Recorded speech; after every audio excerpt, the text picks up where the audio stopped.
Everyone, Shane with etrailer.com. Today I have a 2012 Chevrolet Silverado. I'm going to walk through how to install the Westin Nerf Bars. This is what they're going to look like when they're installed. These are going to make it a lot easier for someone who may have a little bit of trouble getting into a truck that sits a little bit higher. Not only is it going to make it easier because it's going to give you that extra step that's a little bit lower, but they're also going to look good on the vehicle. The steps themselves are going to be 2.5 inches wide by 20 inches long. These are replaceable as well, so if you have one that cracks or something like that, you can get replacements for these. You can find those here at eTrailer. The chrome really looks good on these. These also come in black as well. So depending on your preference, you can find each of those here at eTrailer as well. This specific one is actually going to be designed for your crew cab, so it gives you a step for your back passengers as well. As far as the installation process, pretty straightforward. You have a bracket that mounts to each of the body mount bolts. Hardest thing about it is getting the body bolts out without breaking a weld nut, which I'll show you in the video. We actually had one break. I'll show you how to fix it, replace it with a new bolt and nut. Other than that, it's going to come with all the hardware and all the brackets to get them installed. The brackets are marked for which side they go on. Same thing with the steps. When they come packaged, they're going to come with a sticker on the packaging. If for some reason that sticker comes off and you don't know which step goes to which side, this bracket where this bolts into the bottom of this step will only line up with that body mount on one side. On the other side, it's going to be off center. So that's how you can tell if it's the correct side or not.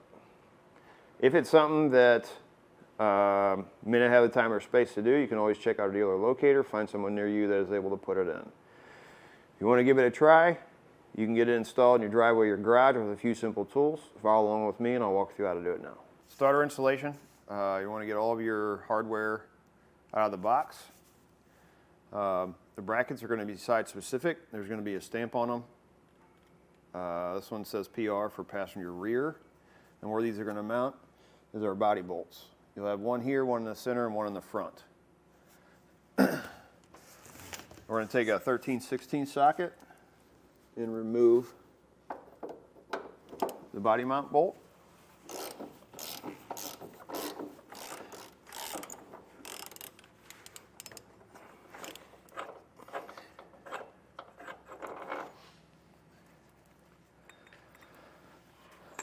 We're going to take the rubber boot off in that plate, take the bracket, take your bolt, feed it up through, slide the plate and the boot on,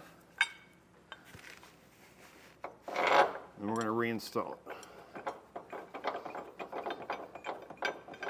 We're just going to loosely install these for now until we get our steps put on, our tube steps.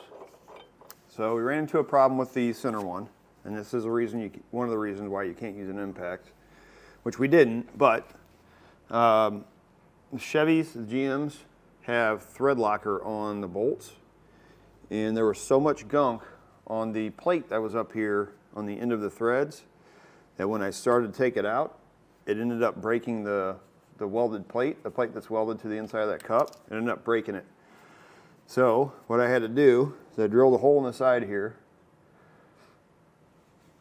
so I could see what was in there. I could get a wrench on it, but I couldn't get the bolt off. So what I did is with the 3 body bolts out, I took a screwdriver, flathead screwdriver, right in between this plate and this mount, and made a gap, and then I cut the bolt off right there, and I'm just going to replace the bolt. With that hole there, I can put a nut up inside and tighten the bolt and the nut down to the body. So, that being said, you're going to grab this bracket. This hole, it's a larger hole than the opposite side. You want this side to go up. I'm going to put a washer on the bottom. This plate came off.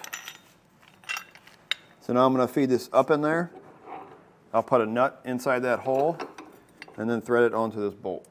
We're going to do the same thing we did with our back bracket and body mount bolt. Plate's going to look like this. Again, it's going to be marked, passenger front. Come up, put that on, and then we can hand thread this back up into place.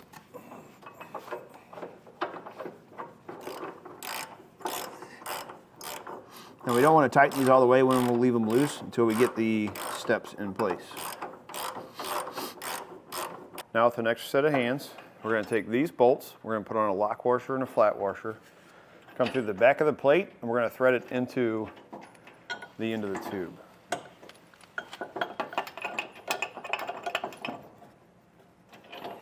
For the center, you're going to have a nut right down here on the bottom. We're going to take this shorter bolt, hex bolt, lock washer, flat washer, and like this.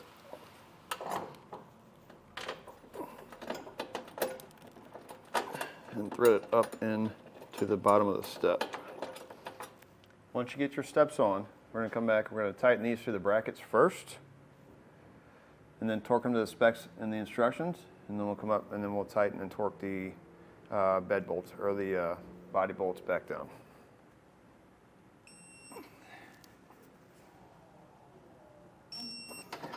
Once you have everything tightened and torqued, you're just going to repeat the process on the other side.